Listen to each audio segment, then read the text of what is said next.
let's go over a few different kinds of step ups now. We've got three main kinds. We'll talk about some nuances of the technique here, and then how we can change the way that the person is stepping up in to accentuate certain muscles. So if I'm doing a basic step up, the person plants their leg here, so the first thing I'm looking for is this frontal and transverse plane motion of the knee, right? I don't want a lot of that. Similar rules for the squat. I generally want the knee kind of living behind that middle of the foot, second and third toe, lined up generally with the hip.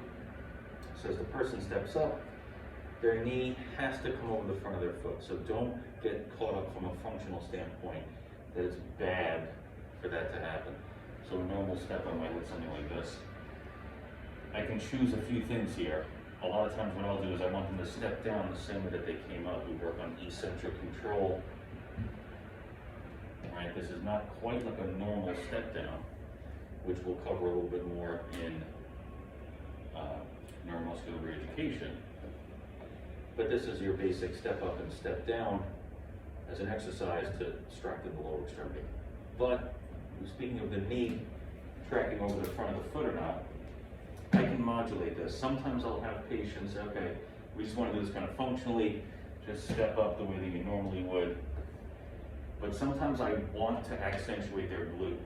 It all depends on the patient's situation. So what I then might do is deliberately have them do, similar to what we talked about with a squat, kind of this trunk lean.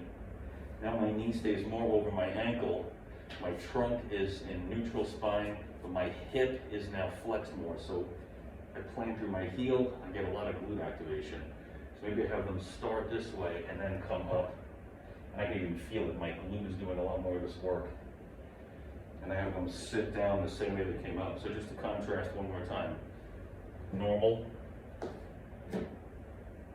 glute dominant. And I can modulate this depending on what I want to do with that patient. That's basics of a step up.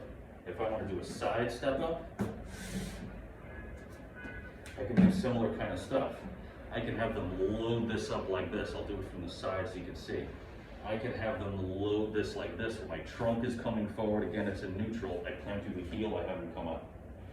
I have them come down the same way. This is more glute dominant, again, because I've got that trunk lean and that hip flexion. Or, I can just have them do it like this. You know, you want to avoid this thing. You want to always have them think about that alignment, hip, knee, second toe. But again, I can modulate these subtle changes in how I'm moving to change it. I'll just show you from this angle. So I can have them just kind of go like this. If I don't mind that quad working a bit more, get some patellofemoral forces loaded through there, or I load up that glute. All depends on the goals for that person at the time. Last one we'll talk about here is the crossover. Do this all with the right leg. It's here, and then I kind of pull myself up.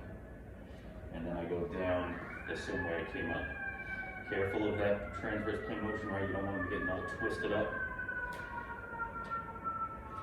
And this one inherently, think of my glute, especially my glute medius, glute minimus, have to contract in order to pull me up onto the step. So we talked in lecture about different muscle activation patterns, but practice subtle modulations where the trunk is, where the knee is, and feel different muscle groups turning on with these different types of step-ups.